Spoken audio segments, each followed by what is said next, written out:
Hey, it is 12 noon on Wednesday, the Wednesday before Christmas, so we're getting in the spirit here. But I know some of you guys at home, let me fix my hat here, can't have a crooked hat. So I know some of you guys at home, you might be thinking like Mariah Carey, that all you want for Christmas isn't, presents, but to pass your real estate exam. And so what we're doing today is we're talking about the strategy we've got at passfirsttry.com. It's our recommended strategy to pass your class and state exams on the first try. And look, this strategy breaks down the transgression of your learning and retention of this material so that you can pass your real estate exam. And even if you've already taken your exam and you haven't passed, it just going back to this board and understanding where you're at in this process and where it is that you need to focus your attention on. And that's what we're covering on this week's episode of Ask the Instructor. The show is brought to you by the Tampa School of Real Estate. I'm John Carissimo. Can't wait to bring you today's show.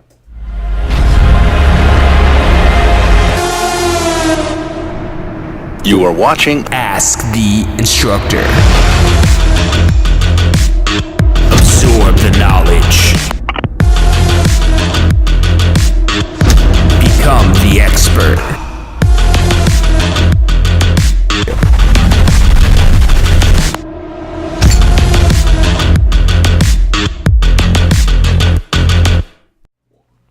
Hey, welcome back to this week's episode of Ask the Instructor. I'm John Carissimo, and this show is brought to you by the Tampa School of Real Estate. Every Wednesday at 12 noon Eastern Time, we're live, helping you understand the technical side of the real estate industry. And something that's super technical for the start of your real estate career is being able to pass the exam. So while I get this little board up here, let's just talk about the reason why they're testing you on what it is that they are. I know going through and learning this material, you might wonder, when am I ever going to use this? And that's a valid question because a lot of times the answer is you may never use that certain topic. It depends on the type of real estate it is that you're going to, whether or not it is you're going to use every single topic it is that you learn in the real estate course. It will probably never be where you use every last thing it is that you learn. But this is what the Florida Real Estate Commission uses to determine if you meet what they call minimal competence. Now, when I say minimal competence, you might be saying, well, John, this is a tough exam. How could this just be proving minimal competence? Well, so this isn't an exam of how smart you are. It's not how competent and how intelligent it is that you are as a person. It's how competent you are of the laws, the rules, the requirements, the restrictions, the parameters that are in place by the Florida Real Estate Commission and the Florida statutes of how real estate is supposed to be practiced in Florida. So look, again, this isn't a test of how smart you are. You could be the most intelligent person in the world and not pass this exam. You could be the best test taker in the world and not pass this exam because this isn't testing you on how smart you are. It's not testing you on how good of a test taker you are. It's not testing you on anything except for, do you know the material you learned in the pre-licensing course? And so, being that this is so different than most exams it is that you've probably taken before, because a lot of times, you use test strategy to figure out what the right answer is. That's what I banked on going through school, going through college. I banked on testing strategy. I was like, okay, yeah, that makes sense. This is going to be the answer. But look, here's the thing. With the real estate exam, what always makes sense to somebody who doesn't know the material will make more sense, but it's a wrong answer. So what that means is you might have an answer choice that sounds really correct and really convincing, but it's really testing you to see if, okay, can you eliminate this one that sounds convincing that a normal person who hasn't studied this material would pick versus what the laws, the rules, the material you learn in your course says that's actually correct. So the number one rule that really applies across everything is if you don't remember it from your course, it's not your answer. Don't choose anything that you don't remember from your course. Even if you don't remember exactly what it means, but you remember it vaguely, you're like, well, I remember talking about that. That's more likely to be your answer than something you don't remember at all, because they do that a lot. They'll take concepts that are not part of the curriculum, not part of the syllabus, maybe something that's more in depth about appraising or mortgage loan originating or even all these things that are related to real estate, but it's not part of the curriculum. And they put that there to see if you'll fall victim to their little trap, because that's essentially what these are. These are traps The test, again, what they're trying to do is determine whether or not you know the material, whether at least you've got that 75% competence in the material it is that they presented to you. So that's what it all comes back to. Now, let's talk about the pass first try strategy, because this, again, is different than most exams. It's, again, not how smart you are, not how good of a test taker you are. That's probably just going to confuse you more. You're probably better off not being smart and just sticking to the strategy of learning this material, and you'll probably do better than somebody, I know you're going to do better than somebody who's smart who hasn't studied the material. That's really the test of this here, is do you know the material? And so we've broken down the pass first try strategy to be 4 steps. Now, when you're trying to get ready for your exam, maybe you've already taken your exam before and you haven't been successful, because if you have, you're probably not watching this today. But what you've got to do is identify where it is that you're at in this process, what it is that you've done so far, and what you still need to do in order to be successful. Because let's start just with number 1. And all this you can find in more detail at passfirsttry.com.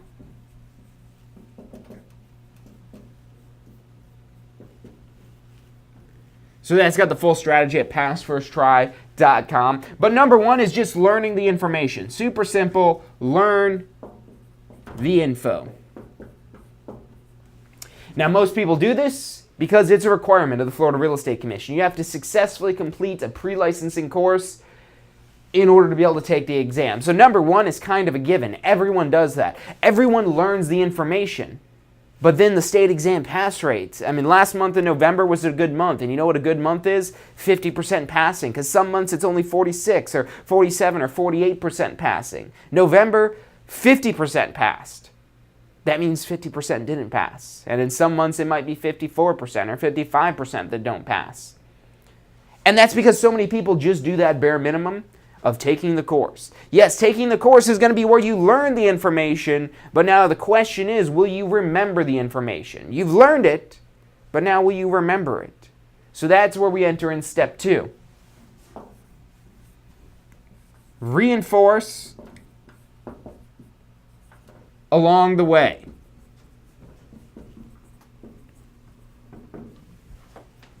So reinforce along the way. Now, ideally, you start this pass first try strategy as soon as you get enrolled in the course, even before you get enrolled in the course, but really as soon as you get enrolled in the course, because this whole along the way concept makes this so much easier. This is so much easier when you're reinforcing along the way, because what happens is there's a lot of material that you're learning in your course. And depending on what format it is, whether you're taking this in a 1-week course or maybe you're doing an online course and you're stretching it all the way out across like a year of going through all this material here. Even in the 1-week setting though, this is obviously evident in the longer scenario where you're doing this maybe across a couple months or a year. But even in a 1-week setting, you're learning so much information. If you don't go back and review what it is that you've already learned, you're going to forget that. You know, if you don't use it, you lose it. If you don't use it, you lose it. That's a very true idiom for this. Because even in real estate, I talk to realtors every day, and they like to ask me questions. Hey, John, I forgot, what's the law on this? What is the... Brokers even will text me and say, hey, John, I've got this going on. What am I supposed to do with this escrow dispute? How many days do I have to do this again? And even being in real estate, because you don't use this every day, but there are the times where you do need to know that these exist, and that's why the FREC tests you on this. But because you don't use it every day, you forget it. And look, that's understandable. That happens. But it's only going to do you harm on your exam. You don't want to forget this information. If you don't use it, you lose it. So that's why you've got to reinforce along the way. Now look, let's say you've already completed the course. Now, hopefully you've done some review already. Hopefully you've been reviewing, which this is what most people will do. They'll maybe make some flashcards. We've got the MP3 auto review. That's what we recommend to reinforce along the way. Really great tool because you can just listen to it on repeat over and over and over again. Now, here's some of the mistakes with reinforcing. Now, most people will do this, but here's where you've got to revisit this of reinforcing along the way. Now, reinforcing should not be with practice questions. That's probably the number one mistake. The number one mistake I see people make is that they go and they just start trying to memorize practice questions. Now, practice questions are an essential part of the pass first try strategy. It's actually step number 3. We're going to get to that in a second. But you've got to know if you're ready or not for those practice questions. Because what the practice questions are designed to do, and that's what step 3 is, to test your knowledge.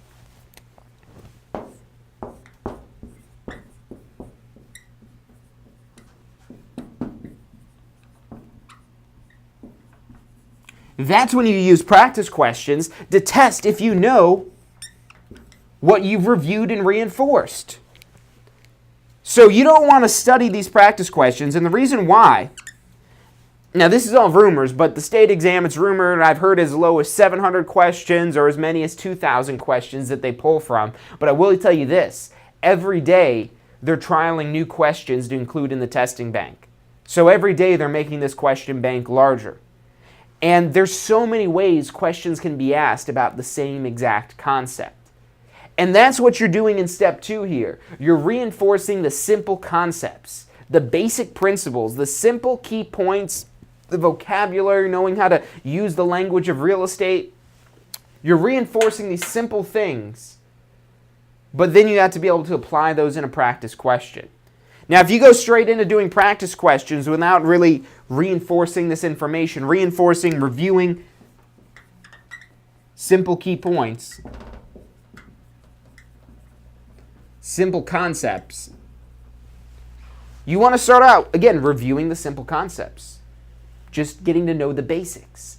You know, I like to think of this as a pyramid.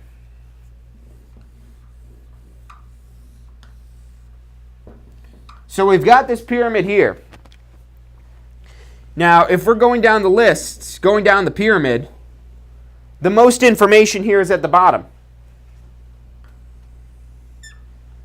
This is another mistake I see people make, is they'll go in and just start trying to memorize. They'll maybe start with chapter 1, and almost like where they could recite the entire unit word for word. And what you'll quickly find out is this makes it almost impossible when you now expand that out across the entire course. That first chapter, that's only 1% of your real estate exam. It's only 1% on the FREC syllabus, so it's a very small portion of the exam. But if you just try to memorize everything that's in there, you're only doing that for one question. So where is it going to be the least amount of information? The least amount of information is up here at the top of the pyramid. Up here at the top of the pyramid, that's where you're just focusing on the least amount of information possible.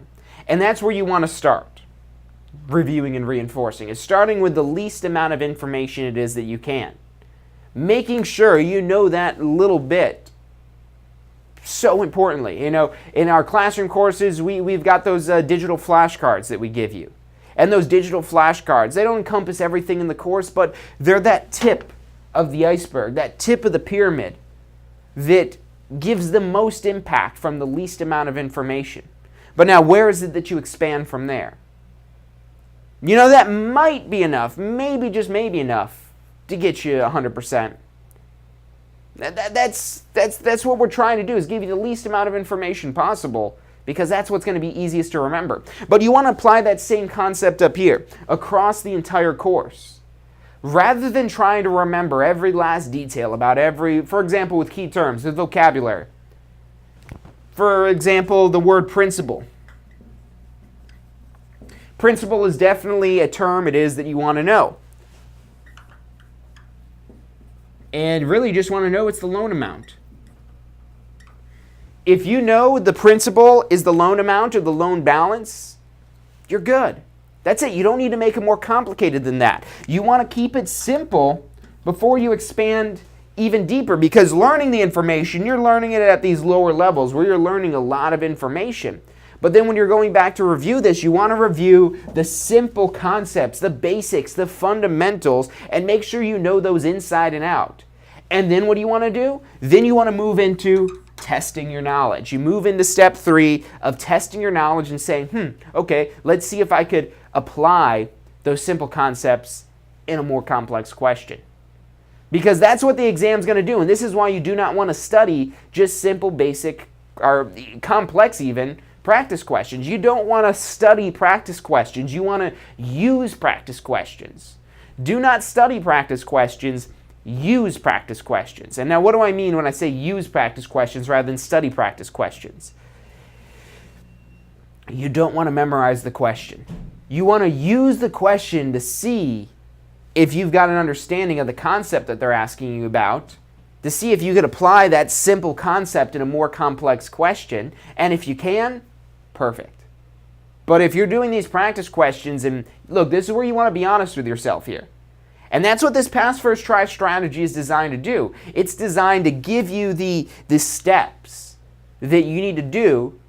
And look, you just got to be honest with yourself. Have I adequately reinforced the information? Well, I don't know. Let's test my knowledge. And what we recommend here is our question simulator. And why we recommend our question simulator, not only because you could use this anywhere. It's mobile compatible. It works perfect on mobile devices, tablets, but it's also broken down by unit. We've also got it now where you've got a 100-question random practice exam that you can do. It's timed, and it's everything just like to simulate the state exam. It pulls the exact same percentages from every unit that the state exam does.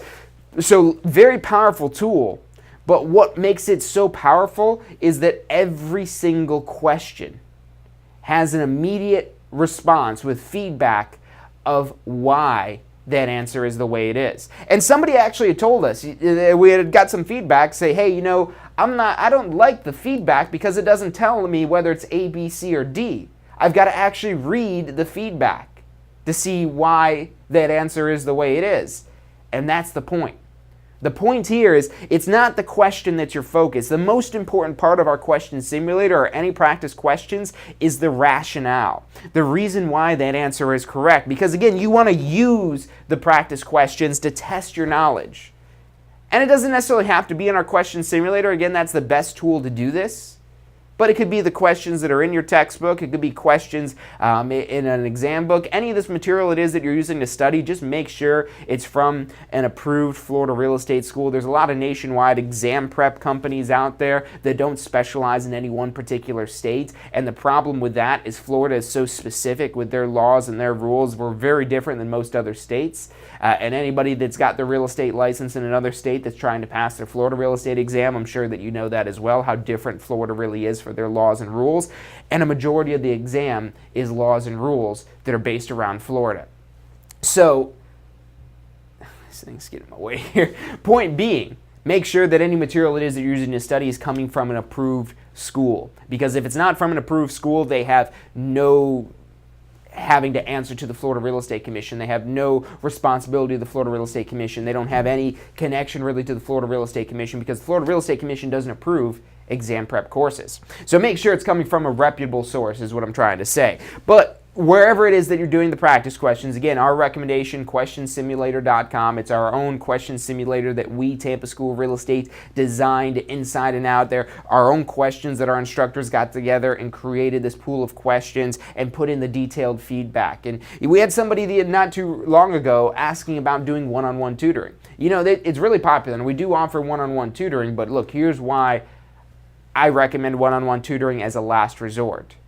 Because we've got these tools that for the return on investment that you're going to get, especially with that question simulator for how much that cost, it costs less than just 1 hour of tutoring. And with this question simulator, you've got hours upon hours upon hours. Currently, it's over 600 questions that we've got in our question simulator. And when you sit down and do these questions, it's just like you're sitting there one-on-one with an instructor because we're going to give you that detailed feedback immediately. You pick an answer, and we might say something like, hey, that's not quite right. This is why this answer is the way it is. And we put that in there so you get that immediate feedback. You get that immediate correction of why it is that you thought what it is. And what you might find out going through this is you might have to go back to reinforcing and reviewing the information. You might say, oh man, I bombed that section. I should go back and review that section. And then how do you review that? You go back and just look at those simple key concepts, those simple key points. Our question simulator, you could print out reports from every single unit. If you want, maybe just save it as a PDF, do whatever it is that you want to do with that. Maybe you just go back and study those rationales there. But what you're doing there is you're getting back to the simple concepts. And why we have so many questions in our question simulator is so that you don't have to repeat the questions, that you could do fresh, new questions. And you're going to find in our question simulator, a lot of the questions ask about the same concepts, especially in the smaller chapters that are only 1 or 2% of the exam. They repeat about the same concepts. Now, the questions are slightly different, but they ask about the same concepts because, again, it goes back to those simpler key concepts that you want to remember. If you're trying to study practice questions, it's a lot more information that you're going to be pulling in here. And what you got to remember as well is there's 3 wrong answers for every right answer. So you focus on trying to memorize practice questions, and you're probably going to start remembering more wrong information than you remember correct information. So don't study practice questions, use practice questions. Now, our last step in the pass first try strategy is to be confident and prepared.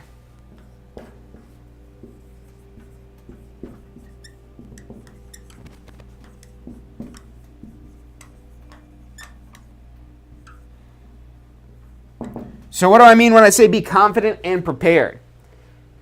So you might know this material. You might have learned it. You might have reinforced it. You might have tested your knowledge on the question simulator or somehow doing some practice questions, and you're feeling good, but you still have some doubts. You still have some test anxiety. That's where you're lacking in the being confident and prepared. And now where this is going to hurt you is because even if you've done all kinds of studying, even if you've been reviewing, look, it's completely natural to get test anxiety, especially when there's so much buildup of this to your exam. Now, if you want to ward off the test anxiety, the more studying it is that you're going to do, the more it is that you know this material, the more confident it is that you're going to be. As a general rule, but even if you know this stuff inside and out, you might still feel like, oh, geez, I don't know if I really know. I don't know if I know. And when you don't know if you know, then when you get on the exam, what happens is you second guess yourself because, again, those wrong answers. And now, the wrong answers are usually not things that you've studied. Because a lot of times there's wrong answers, again, that are completely made up, that are not off of the FREC syllabus, that are not even talking about anything it is that you learned in the course, but they sound correct. You're like, maybe I don't know too much about mortgage loan origination. I remember learning about who the mortgage loan originator is, but I don't remember anything about what rules they have in the Dodd-Frank Act or something like that. And there's nothing in the course you learn about that. Now, those might be legitimate things that they're talking about, or they are meant to sound legitimate, but again, it goes back to that golden rule. If you don't remember it from your course, it's not your answer. And the more studying it is that you do, the more it is you're going to be able to immediately identify, hey, that's not something we learned about. But if you're not confident and prepared, if you're not confident that you know the material, that's where you're going to fall victim to these wrong answers. That's where you say, maybe that one is right. I don't know. This is mortgages. I remember I didn't study that chapter. That was the one I was weak at. Oh, geez. All right, let me just pick this Dodd-Frank one because it doesn't. I'm not sure. And what happens then is you get the wrong answer because you second-guessed your knowledge. So you've got to be confident and prepared. That's the icing on the cake. This is what takes it from just an ugly-looking cake to a nice, beautiful, pretty-looking thing. That's why they use that term icing on the cake, because it takes, this just crumbly-looking mess of that. It's all like, brown, looks like you scraped it out of something, and it's just, it just looks not that flattering.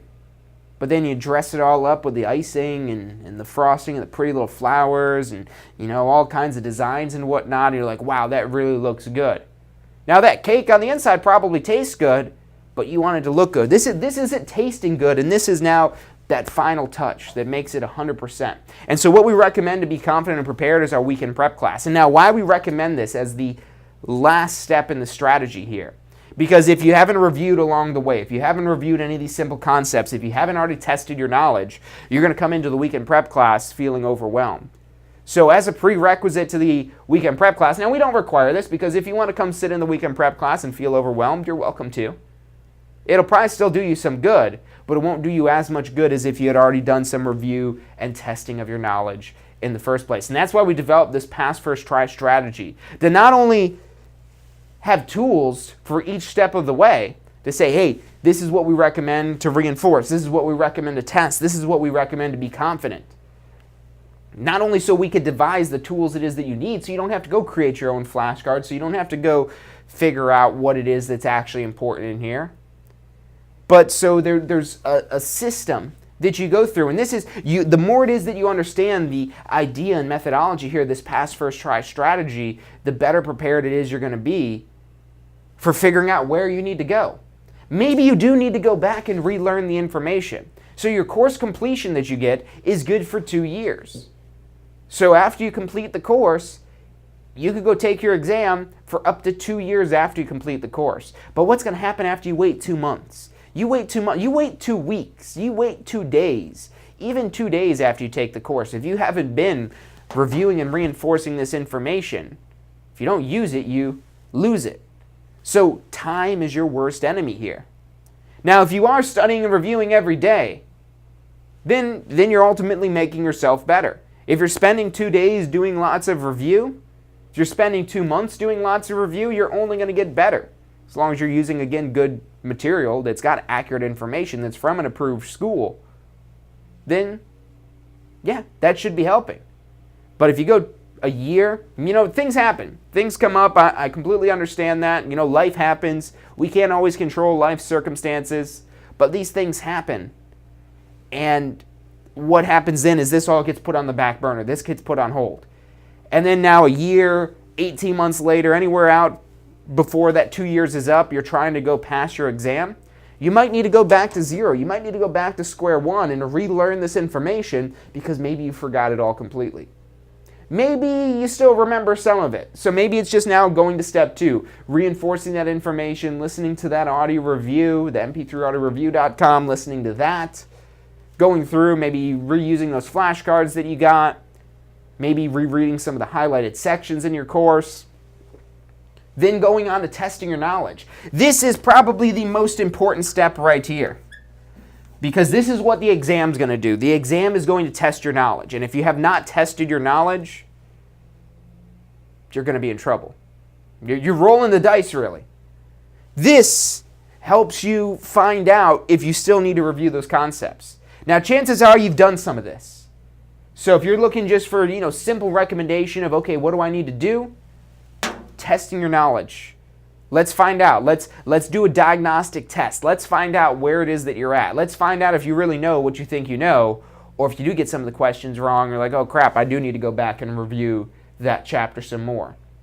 And then maybe after you review that, you try those questions again. Look, even if you do the same question, as long as you put the time in between so you're not remembering that question exactly, that'll help.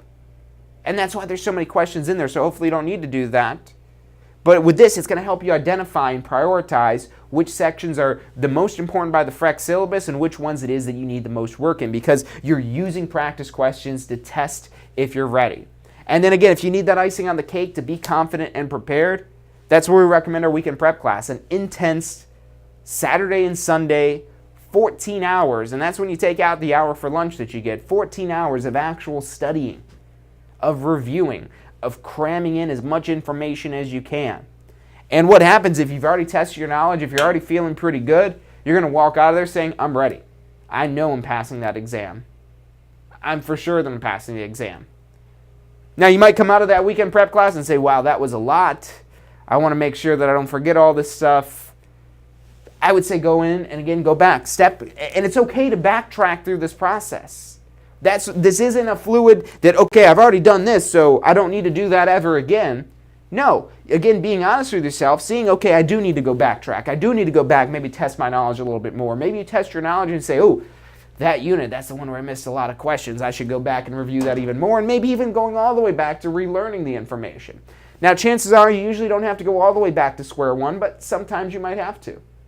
But again, knowing this process, knowing this system, this is the process of being ready to pass your exam. You've got to learn the information, you've got to review the simple concepts, you've got to test your knowledge, and then you've got to be confident in your knowledge. If you've done all those 4 things, and again, you're honest with yourself, and that you've done this for those most important chapters. And it's also important to know which chapters are the most important for the exam. We did the math on it, and I think it's like 10 chapters, 10 units out of the 19 units it is that you learn in the course make up about 80% of the exam out of 10 units.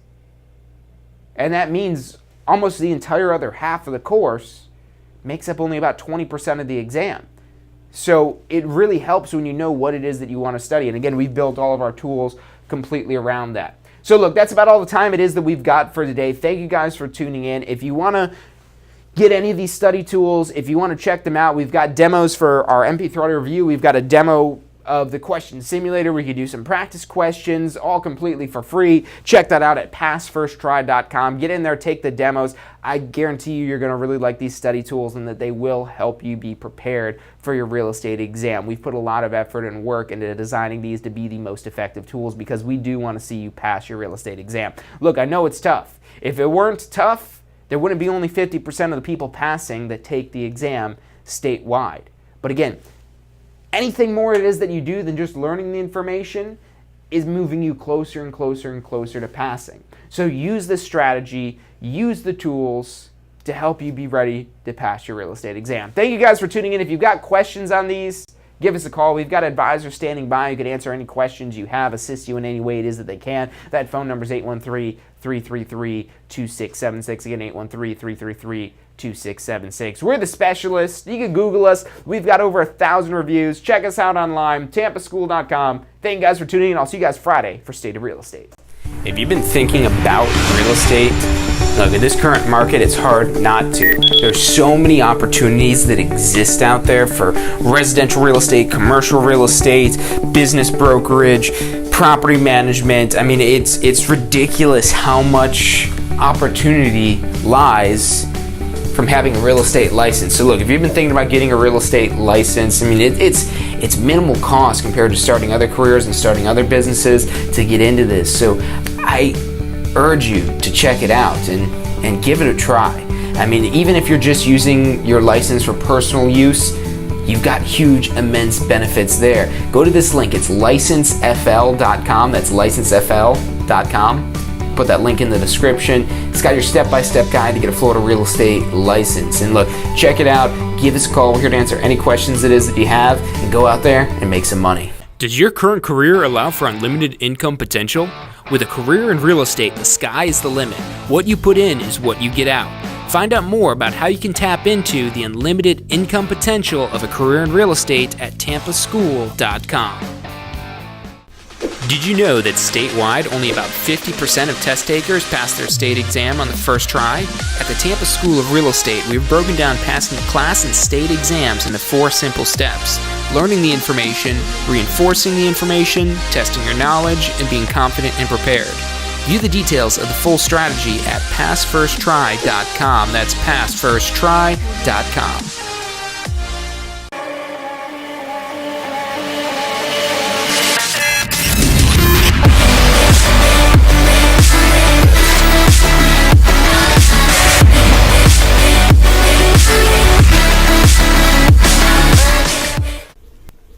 Hey, if you're enjoying the show today, which I'm sure you are, be sure to hit like, subscribe, post your comments, share with your friends and family. Thank you guys so much for watching.